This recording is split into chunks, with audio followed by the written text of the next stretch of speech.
à toutes et à tous, voilà. Donc moi, c'est avec grand plaisir que je viens ici vous parler, globalement, de mes vacances, puisque l'exemple que je vais vous prendre là, c'est des vacances que j'ai faites en septembre dernier. Je me suis dit qu'avec les montées de chaleur, on allait pouvoir, voilà, pouvoir se projeter un peu ensemble, n'est-ce pas?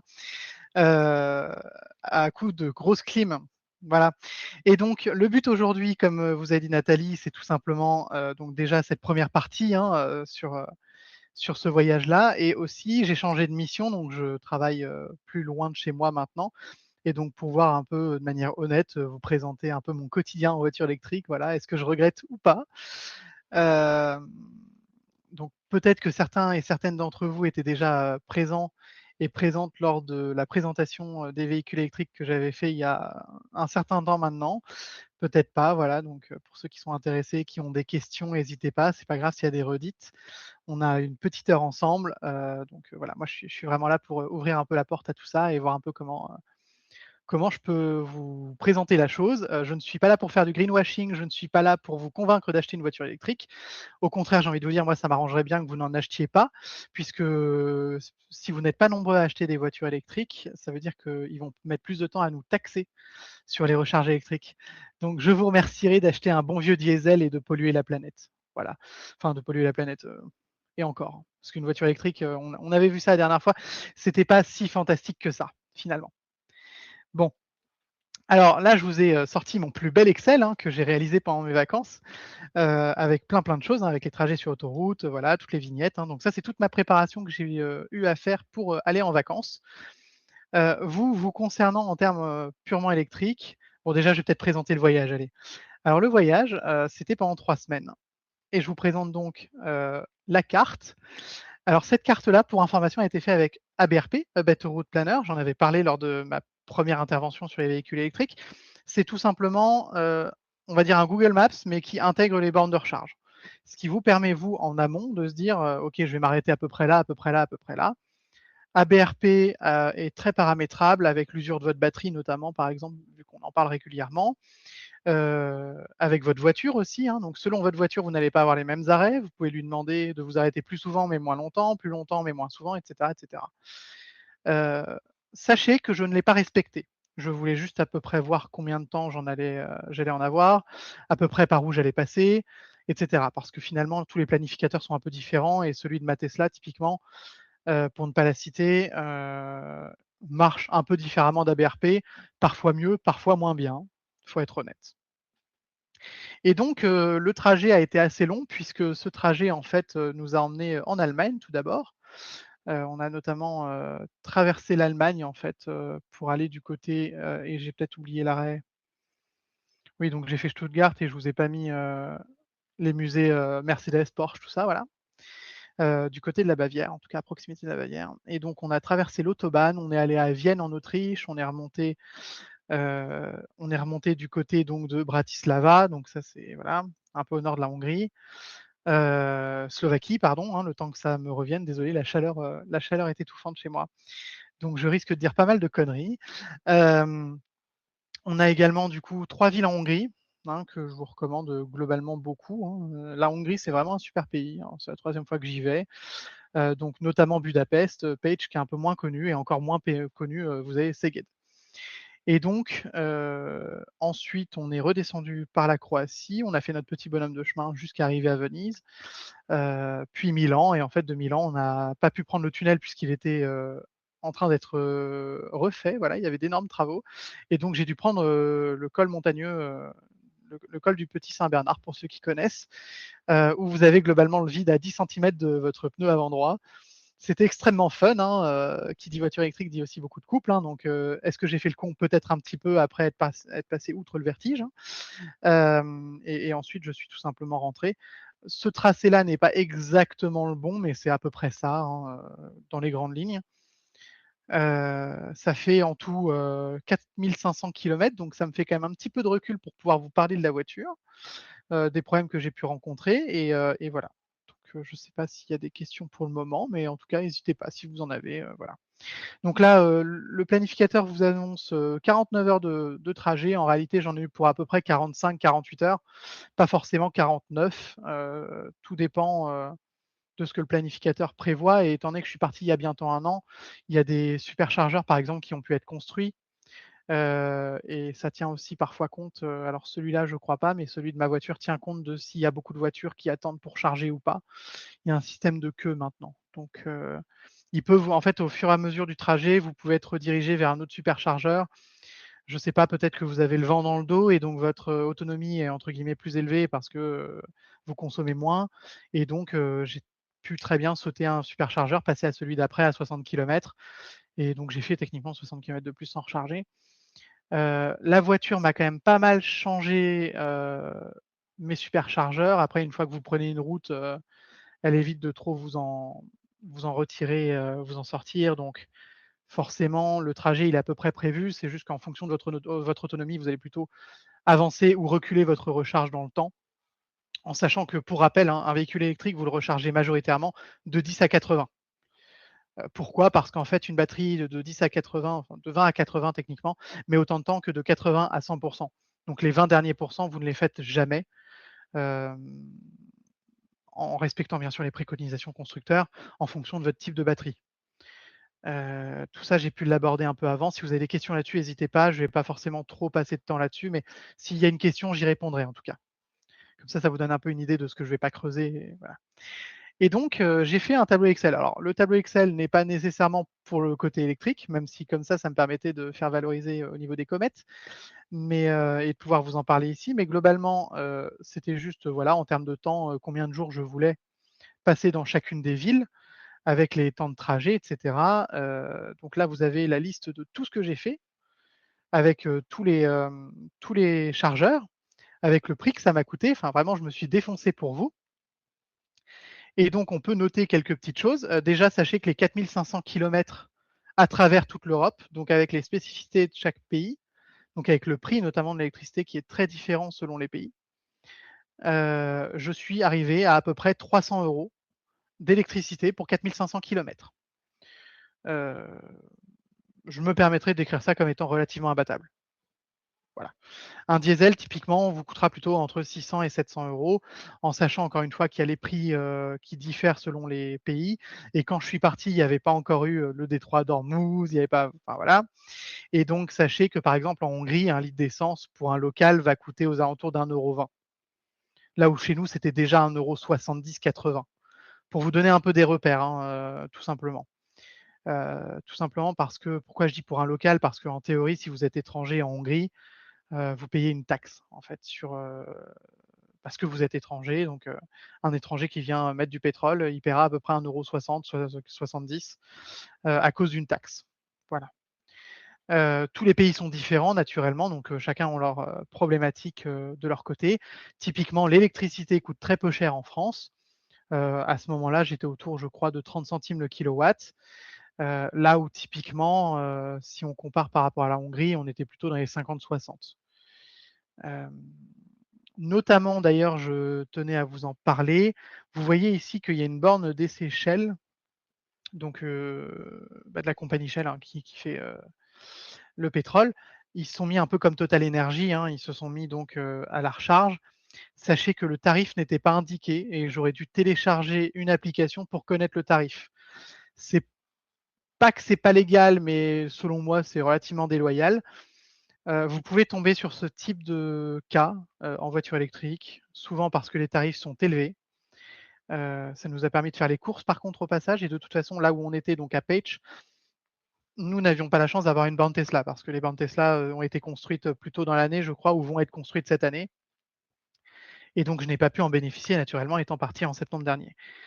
Heu, faut savoir c'est que Tesla, pour votre indication, pour ceux qui ne l'ont pas en tête, c'est globalement parmi les moins chers, si ce n'est le moins cher en termes de recharge parce que j'ai une Tesla. Ou sinon il faut avoir un abonnement à 10 € par mois de mémoire, un truc comme ça, mais pour le coup, moi c'est inclus avec le prix de la voiture, donc j'ai les tarifs préférentiels.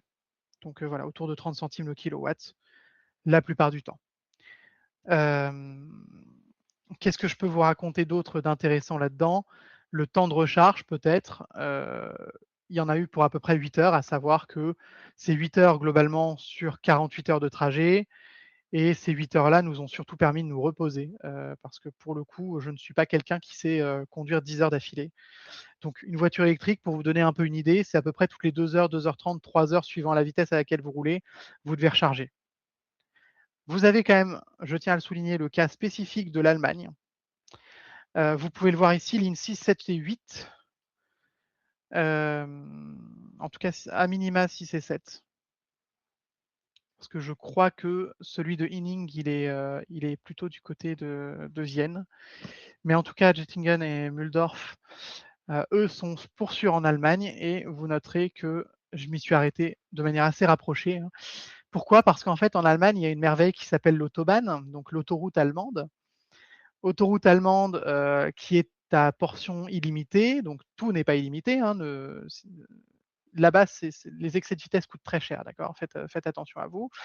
Heu, Pas autant que la Suisse, mais voilà, d'accord? Faites attention. Par contre, sur les portions illimitées, bah, là, c'est à qui peut le mieux. Donc au début, vous allez tester si c'est votre première fois. Moi, c'était pas le cas et il se trouve que j'ai pu suivre un Hans un peu énervé, voilà, en BMW et heu et on est monté, à la Vmax de la voiture qui est pour le coup de 203 km/h. Encore une fois sur portion illimitée parce qu'en portion limitée, il faut faire vraiment très attention, il y a des radars et il y a régulièrement d'ailleurs la police, donc la Polizei allemande. Sachez que la batterie, vous vous en doutez à 200 km/h, fond comme neige au soleil. J'ai dû recharger à peu près toutes les 30-45 minutes de mémoire. Heu, voilà donc c'est dommage, mais ma foi, on s'est quand même bien amusé et puis à 200 km/h, vous faites quand même pas mal de route avant de vous arrêter. C'est juste qu'il y a cette espèce de point un peu d'intérêt où, vous allez vouloir quand même ralentir pour éviter de vous arrêter trop souvent et donc de perdre du temps. Moi, j'ai choisi entre guillemets «de m'amuser». Alors, sur route ouverte, c'est peut-être pas très malin, certes. C'est permis par la loi et tant qu'on reste en maîtrise de son véhicule, tout va bien.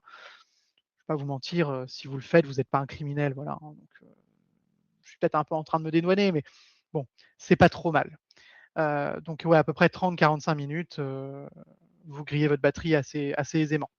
Sinon, normalement, en temps réel, on va dire entre 130 et 140, vous tombez aux alentours des 260 à 290 kilomètres d'autonomie, sur votre batterie, à condition d'être dans une température extérieure relativement convenable, autour de 20°.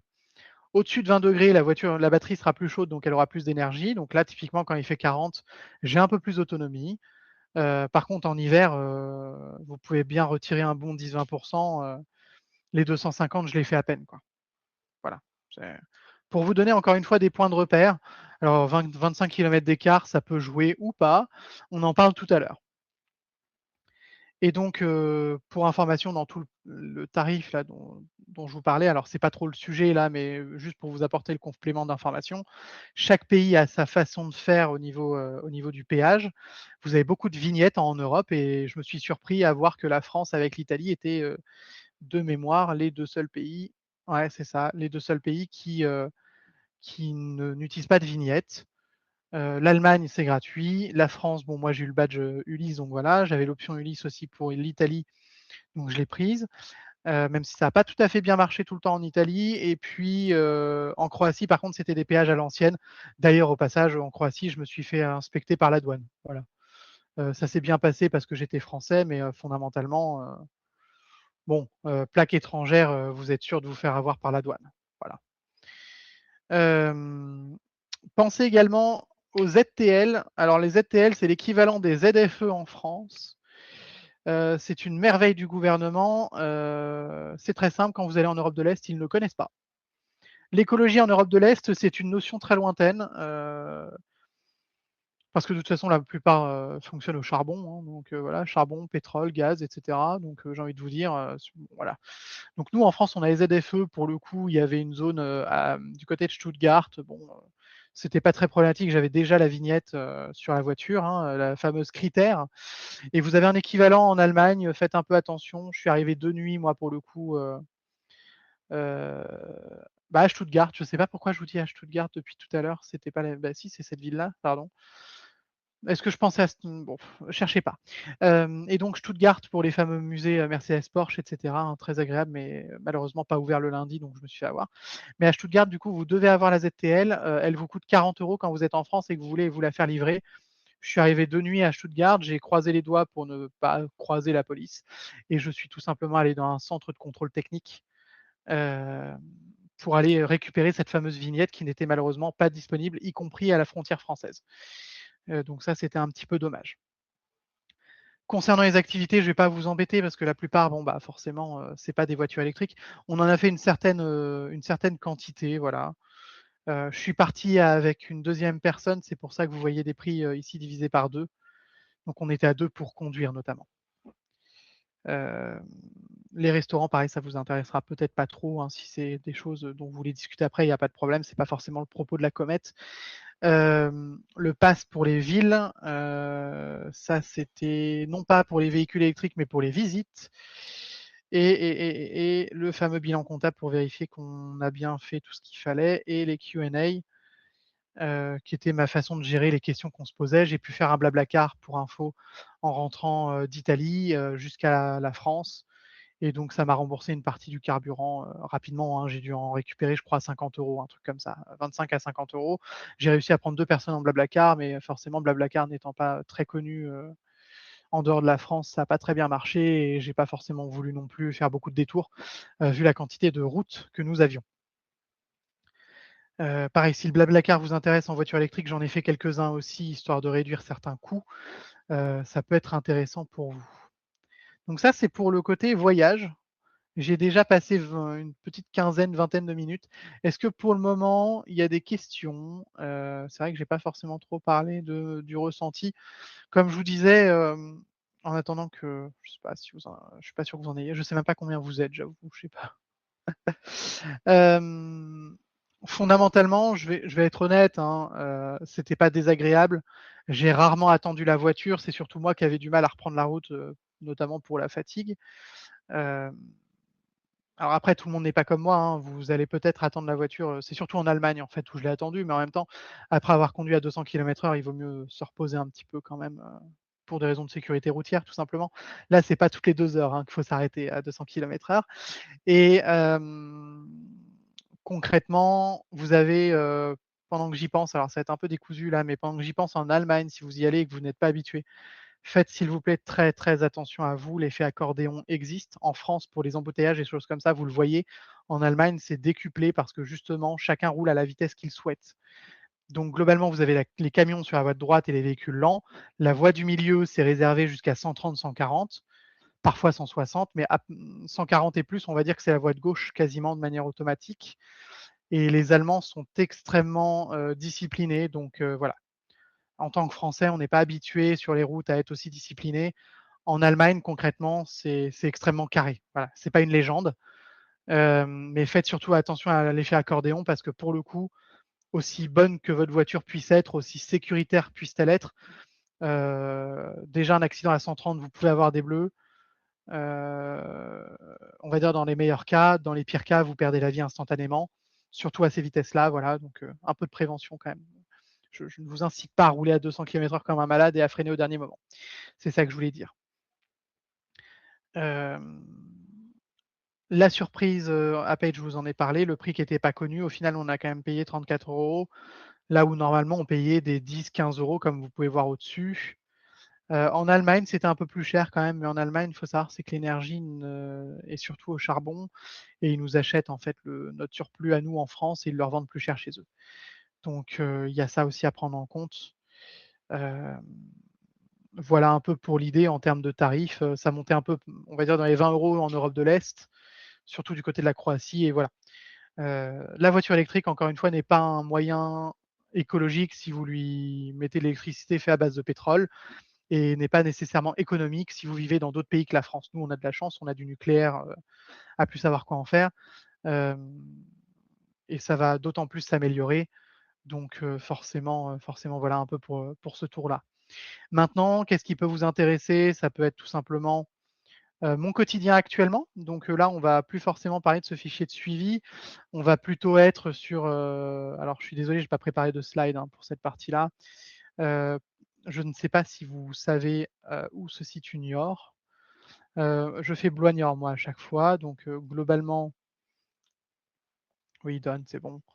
Vous voyez, c'est comme ça qu'on l'utilise, hein, donc moi globalement je travaille chez le groupe IMA. actuellement en mission, hein, depuis février. Donc moi, j'habite du côté de Blois, d'ailleurs, Le Boulay, il y a mon adresse, tant pis. Vous savez où venir me chercher si vous n'êtes pas content de votre voiture apparemment. Hem et donc vous avez ici vos 2 heures à peu près de route, hem, qui vous dit: «Bon voilà, attention, il faut recharger à Poitiers surtout». Non, je n'ai pas besoin, fort heureusement, de recharger tous les matins. Je pars de chez moi, il est entre 6 heures et 7 heures du matin, j'ai aucune envie de recharger pour arriver, sur place. Ça fait à peu près 250 kilomètres, et j'ai de quoi recharger sur place donc à Niort. Heu, donc moi, le quotidien, il ressemble à quoi? Je fais globalement lundi, mardi en général, heu, pour aller sur Niort. Donc je pars le lundi matin, ça veut dire que j'ai rechargé ma voiture à 100. Je n'ai pas de prise chez moi, donc c'est là où ça va être un peu embêtant, je vais y revenir. Donc je pars à 100 de chez moi, j'arrive à Niort entre l'hiver, on va dire 10 dans le pire des cas, avec le vent de face et meilleur cas, j'ai eu 25 en été de batterie. Comme ça vous donne un peu une idée de, voilà, de la flexibilité, on va dire, en fonction de la météo d'une batterie. Sachez que j'ai une batterie LFP, donc elle est plus soumise au changement de température, contrairement à une NMC, heu et elle a moins de batterie, donc voilà. En été, c'est un banger et en hiver, elle est un peu moins bien forcément. Mais pour le coup, elle me suffit été comme hiver. Voilà, depuis février, je n'ai pas rencontré de problème majeur à aller travailler. Hem, Par contre, c'est vrai que quand je suis qu'à 80, je dois m'arrêter au Futuroscope, je dois m'arrêter à Poitiers. Bah, c'est justement d'ailleurs l'exemple qui est là, voilà, donc je dois m'arrêter 5-10 minutes, mais c'est toujours un arrêt où je dois sortir de l'autoroute et ça me prend 15 minutes à chaque fois. C'est pas agréable, surtout quand je dois arriver, que j'ai une réunion à 9h30. Les timings sont toujours un peu serrés. Après, il faut trouver une place chez le client, il y en a pas forcément et donc vous comprenez très vite que, si je veux pas me lever à 5 heures du matin, j'espère en tout cas avoir, ma batterie à 100 à chaque fois. Donc comment ça se passe après? Je recharge sur place, donc ça, c'est du temps masqué, hein. Je branche ma voiture à la borne. Heureusement, les bornes, d'entreprise ne sont pas très chères, hein. Je suis à peu près 25 centimes, je crois. Si, c'est ça, 25 centimes le kilowatt, avec une appli, hein. En l'occurrence, c'est Freshmile, hein, mais ça peut être une autre appli, ZWatt ou autre, suivant l'entreprise dans laquelle vous travaillez. Heu et finalement, vous rentrez chez vous et quelqu'un qui a une borne à la maison, bah, pareil, temps masqué, je branche la voiture, je pars me faire à manger, après être rentré tardivement et puis, the end. La réalité pour moi, c'est que je dois sortir de l'autoroute pour rentrer chez moi et sur le chemin, je vais me recharger à la borne publique. Donc un superchargeur Tesla, qui est sur le chemin fort heureusement, mais ça veut dire que je dois au moins recharger jusqu'à 80 et donc je réattends une demi-heure, 3/4 d'heure, plutôt une demi-heure en général, pour pouvoir faire ma semaine. Et là où c'est le plus embêtant, c'est que je n'ai pas nécessairement la possibilité à chaque fois de faire du temps masqué, hem, avant de repartir le dimanche et donc parfois j'attends 1 heure parce que j'ai pas bougé du week-end par exemple. Ma batterie n'est pas chaude, donc il faut chauffer la batterie puis recharger et là ça peut prendre 1 heure, une bonne heure, pour recharger jusqu'à 100 revenir à la maison, repartir et cetera. Heu et donc là, c'est à ce moment-là où on se dit: «Bah mince, je serais quand même bien mieux loti avec un bon vieux diesel». Je vais pas vous mentir, je suis quelqu'un qui aime beaucoup changer de voiture, donc je suis un peu le premier à me plaindre de la mienne, exprès pour changer.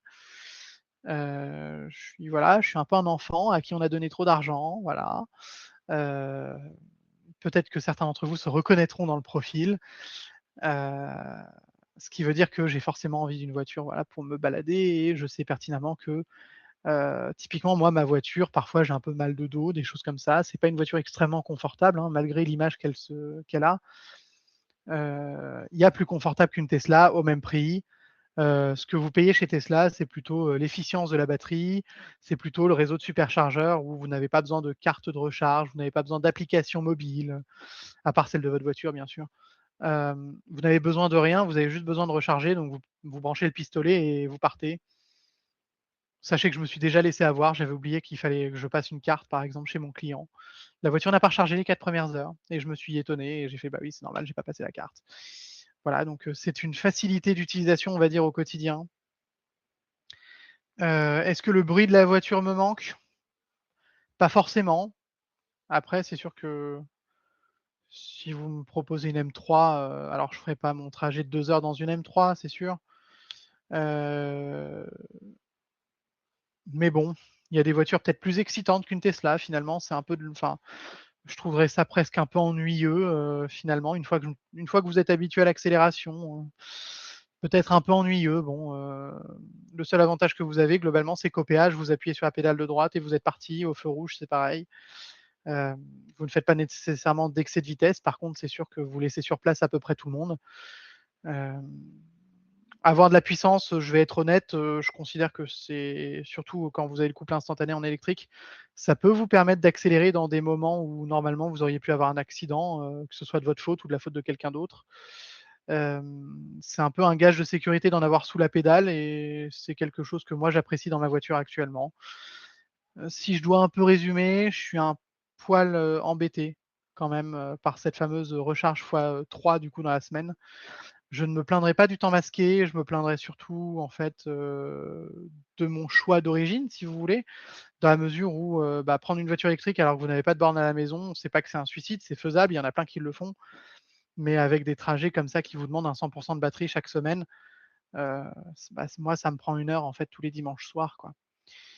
Et encore je vous dis ça, je réussis à faire pas mal de temps masqué parce que depuis, quelques semaines, j'ai pu reprendre le sport après une opération et donc ils ont des bornes pareil là-bas qui me coûtent 25 centimes le kilowatt.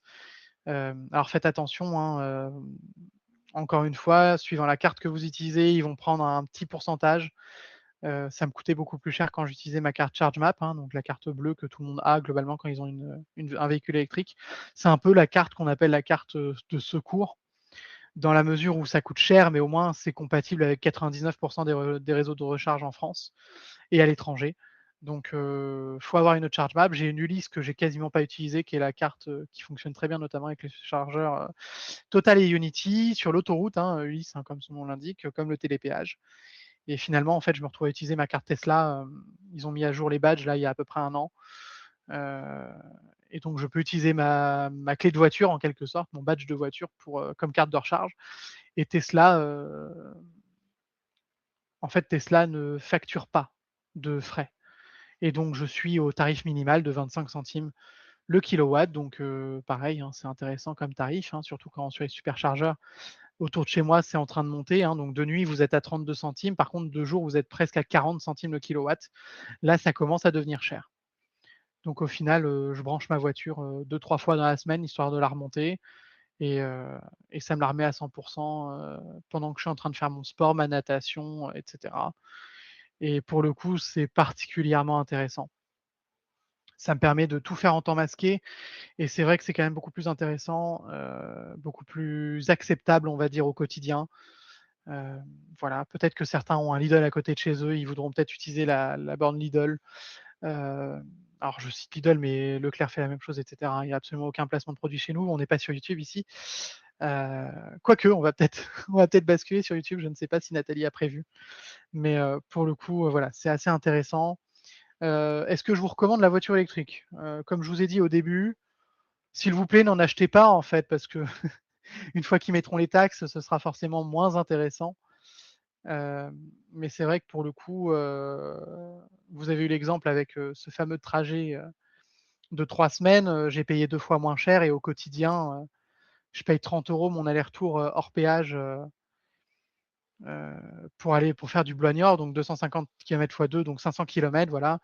30 € pour 500 kilomètres, on est pas mal. Hem, c'est sûr que si vous prenez un diesel, qui fait du 6 litres au 100, bon, bah, vous finissez par payer quoi? 80-90 €, peut-être 120 €. Je sais pas combien, vous faites par plein, alors c'est sûr que si vous avez une grosse berline, type, série 3, mais probablement plus série 5. Alors j'aime bien prendre les exemples de BMW parce que leur gamme est très claire en fait, il y a que quelques numéros à retenir et globalement les gens voient à peu près. Donc la grosse berline de chez BMW sans parler de limousine, donc la fameuse série 5 ou une 508 chez Peugeot par exemple, en diesel consommera, ouais, autour de 6 litres au 100. Heu et donc vous ferez un gros demi-plein ou peut-être, voilà, 60 de votre plein pour un aller-retour.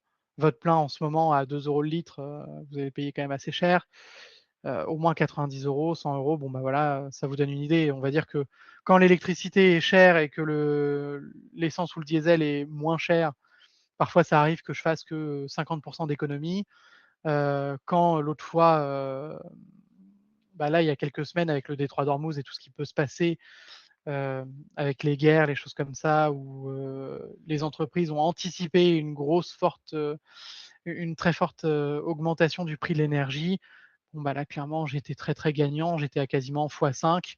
Alors imaginez quelqu'un qui recharge chez lui à 15 centimes, 18 centimes le kilowatt, il va peut-être gagner x6, x7, x8, voilà, en termes d'ordre de grandeur, vous allez gagner, 80. C'est sûr que c'est intéressant. Après, il faut pas être allergique à se recharger régulièrement. Vous avez aujourd'hui des bonnes voitures, faut être honnête. La mienne, elle a déjà 2 ans et demi, donc c'est pas les dernières batteries, c'est pas les dernières technologies, mais pour le prix, franchement, ça restait globalement imbattable. Je sais pas si ça peut vous intéresser. Actuellement, je suis sur le marché là. J'ai déjà fait 50 000 kilomètres avec ma voiture. Hem, Ma voiture a déjà 2 ans et demi, donc je risque de la revendre pour éviter trop de décotes et cetera, de faire un petit peu mon business, là-dessus. Même si je n'ai aucun problème avec la voiture et que, soyons clairs, vu le prix qu'elle me coûte, je pourrais la garder encore 5 ans, je pense, sans problème. Hem, je veux juste, essayer de trouver le juste milieu, on va dire. Faut que je fasse mes tableaux d'amortissement, sur un tableau Excel, mais globalement, voilà un peu l'idée. C'est que pour le moment, la voiture est rentable et que je suis actuellement sur le marché pour en trouver une autre. Je ne suis pas, réservé à l'électrique, mais c'est vrai que l'autre fois, j'ai voulu faire un caprice et m'acheter, pour info, une Renault Wind, parce que c'est une voiture que je trouve très marrante, très sympathique. Vous en trouvez actuellement entre 5 et 8 000 € sur le marché de l'occasion. On va dire 8 500 pour un exemplaire très bien optionné avec les sièges chauffants et les sièges cuir, quoi. Parce que bon, une Renault Wind, ça reste quand même un truc, ça reste une Renault, quoi, sur un châssis Twingo, donc c'est pas une Renault très, c'est rien de comparable avec ma Tesla, c'est ça que j'entends par là. Et j'économiserais, en prenant la Wind avec les consommations et cetera, 50 € par mois. Heu et encore, c'est sans compter le fait que, les 350 € que je paye par mois, pour mon crédit, parce que j'ai acheté ma voiture partiellement à crédit. Bon, bah, je paye 50 €, enfin, je perds 50 €, mais enfin, c'est de l'argent que je mets dans mon crédit et en revendant la voiture, je vais récupérer une partie de cet argent et donc d'après mes calculs, c'est même pas rentable. C'est une différence, même quand je l'avais acheté, où j'étais à peu près pareil à 50 € de différence. Donc voilà, peut-être qu'une électrique, ça coûte 50 € de plus, mais moi, en tout cas, par mois, c'est ce que ça me coûte en plus, parce que j'ai besoin, d'autonomie, parce que c'est ma voiture unique. Peut-être que je serais moins exigeant s'il s'agissait d'avoir 2 voitures, un diesel, par exemple, d'un côté et une électrique de l'autre pour les voyages quotidiens. Mais j'en ai pas l'utilité et c'est pas rentable pour moi, voilà, donc faites vos calculs, vous, de votre côté. Mais c'est vrai qu'il y a des choses très intéressantes qui arrivent, avec des batteries, vraiment, très intéressantes. Je vous invite à regarder, alors moi forcément je vais prêcher, pour ma paroisse, donc plutôt pour l'Europe. Vous avez des batteries qui font 600, 700, 800 kilomètres WLTP, donc vous enlevez 20, vous avez la norme EPA et vous enlevez 10, vous avez la norme classique et vous réenlevez 10 encore en hiver, hein, comme je disais. Donc en fait, vous faites, 500 kilomètres sur autoroute, 400, allez, on va dire pour la moyenne. 400 kilomètres sur autoroute avec des modèles pas trop mal, type, Volkswagen ID.7, type, Mercedes, CLA, là, la nouvelle en électrique, même si a priori les commandes sont compliquées, hein. Vous ne pourrez pas espérer, en tout cas moi dans ma concession, ils m'ont dit, pas avant février, 2027. Donc c'est sûr que ça demande un certain délai. Il y a BMW là qui va sortir sa série 3, je ne sais pas si vous l'avez vu, au-delà de la calandre, qui peut un peu choquer certaines personnes, et une bouille qui a quand même, enfin pour moi elle a pris dans la tête, hein. La série 3 était plus jolie avant. Rappelez-vous, maintenant que vous voyez des voitures électriques sortir qui ont une tête un peu bizarre, rappelez-vous que vous avez 5 à 10 centimètres en dessous le plancher qui est dédié aux batteries parce que maintenant les constructeurs ont adapté leur châssis et malheureusement ça change un peu le design derrière. C'est pour ça qu'il y a beaucoup de SUV en électrique qui sortent, parce que sur un SUV, en fait, la hauteur se voit moins. Même si je peux pas vous inviter à prendre un SUV pour les raisons que j'avais expliquées dans la précédente Comet, heu, c'est pas efficient. Maintenant, soyons clairs, hein, les berlines, c'est plus à la mode. Donc voilà. Mais vous aurez, enfin, ma berline, en l'occurrence, c'est une Tesla Model 3, Highland, comme on l'appelle, de 2024. Heu, pour moi, c'était imbattable, hein. Je l'ai acheté 38 000 € après les aides du gouvernement, hem, dont une partie à crédit et soyons honnêtes, pour ce prix-là, vous trouvez pas grand-chose de mieux. Vous avez une bonne autonomie, et vous c'est efficient parce que vous faites du 14 à 18 kWh au 100 et attention, hein, ça c'est des consommations que j'ai, alors j'ai changé mes pneus pour info. Si ça peut être intéressant pour vous, sachez que suivant les pneus que vous prenez, vous avez plus ou moins de consommation, plus ou moins de bruit dans l'habitacle et c'est souvent un peu un triangle comme ça entre, le prix du pneu, le bruit à l'intérieur de l'habitacle et la consommation. Pour ma part, je trouvais les Michelin, que j'avais à la base, qui étaient des e-Primacy, j'en avais 4 du coup, hein, qui étaient venus d'usine, hein. Ils m'ont fait à peu près 45 000 kilomètres, 43-45 000 kilomètres et il en restait encore un petit peu, hein. J'ai juste préféré changer à ce moment-là de pneus. Les pneus devenaient quand même très bruyants. Les Michelin ont une gomme qui est quand même pas très tendre, d'autant plus si vous prenez des pilotes sport, hein, pour info, pilote sport 4, des choses comme ça. La consommation est très bonne par contre sur les Michelin et pour le coup, j'ai préféré prendre, en tout cas tester des Hankook Ion Evo, donc qui est le concurrent direct de Michelin, hein. Donc là, j'ai pas acheté français, honte à moi, mais pour le coup, les pneus étaient 200 € moins chers et j'augmente ma consommation. Je suis passé de 14 à 18 kWh, à 140 km/h compteur. Donc c'est vrai que ça fait une petite augmentation, c'est pas forcément rentable sur le long terme. Par contre, ma voiture fait vraiment beaucoup moins de bruit. J'ai dû diviser, probablement le bruit par 2 dans l'habitacle. Heu, Honnêtement, je recommande. Ça fait moins mal au crâne. Et étant donné qu'à la base, j'avais pris une voiture électrique, notamment parce que ça coûtait, à peu près le même prix que ma 208 à l'époque et au passage, ça me faisait, pas la tête, en carré. Hem, voilà, enfin, pour moi, vous prenez une électrique pour le silence, vous prenez l'électrique pour l'efficience, éventuellement le coût de revient, hein, si vous faites alors moi, pour le coup, je suis entre 25 000 et 30 000 kilomètres par an maintenant. C'est définitivement rentable, surtout avec les notes de frais. Là, j'ai fait 4 500 bornes, vous avez vu, pour 300 €. Pareil, c'est rentable et encore, j'aurais pu baisser la note, c'est juste que j'ai fait le con sur l'autobahn, hein, faut être honnête. Hem, voilà, donc moi, personnellement, j'en suis satisfait. Est-ce que je reviendrai, au grand jamais, au diesel ou à l'essence? Ou peut-être à une hybride, je ne sais pas. Bah, peut-être que cet argument de ne pas passer, 3 heures, allez, on va dire 1 heure et demie par semaine à gérer, le câble. Bon, bah, peut-être que ça me fera revenir, mais c'est vrai que du point de vue coût, il y a pas plus optimisable, que ça. Hem, enfin pour moi, c'est vraiment, aujourd'hui en tout cas, si vous faites pas 800 kilomètres d'un coup et que vous faites pas ça tous les jours, c'est acceptable. Je vais prendre l'exemple, également de Louis Lacoffrette qui est ingénieur, d'affaires chez Extia, hein, qui est d'ailleurs celui qui m'a trouvé ma mission à Niort, donc on discute pas mal. Et pour le coup, ce cher Louis a également une Tesla, alors lui, il a pris la grande autonomie propulsion, donc il a pris une plus grosse batterie, une NMC, pour justement pas avoir ces problèmes d'autonomie à court terme.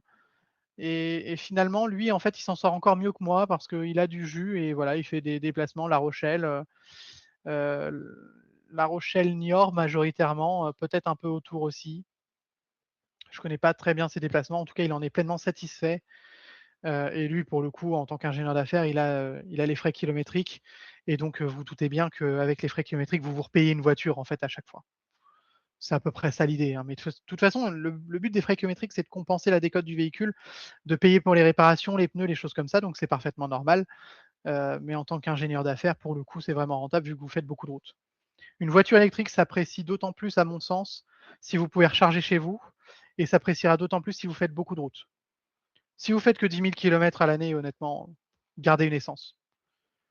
Alors oui, ça pue, faut faire les révisions, ça coûte 400 balles par an, faut changer un truc de temps en temps, il y a peut-être un injecteur qui va péter, bon voilà, enfin, suivant les problèmes des véhicules que vous avez.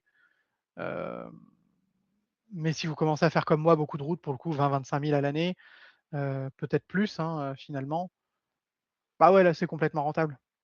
Là, en fait, j'ai atteint mon seuil de rentabilité que j'avais pas atteint avant. Peut-être que j'aurais dû l'acheter finalement plus tard, ma voiture électrique, voilà, me faire plaisir plus tard aussi. Mais, à ce prix-là, c'est quasiment imbattable. Si vous n'êtes pas sûr de faire de la route par contre, parce qu'il y a quand même une part d'incertitude dans le métier de consultant, si vous n'êtes pas sûr de faire de la route pour un moment, peut-être que ça vaut le coup de garder l'essence. Pour le coup, au début, moi, c'était ça. Pendant 6 mois, j'avais beaucoup de routes et après, ils m'ont trouvé une mission à moins de 10 kilomètres de chez moi et là, l'électrique était plus rentable. Donc j'ai perdu de l'argent avec l'électrique pendant 1 an et demi à peu près quand j'étais chez Malakoff Humanis, puisque c'était dans la même ville que moi.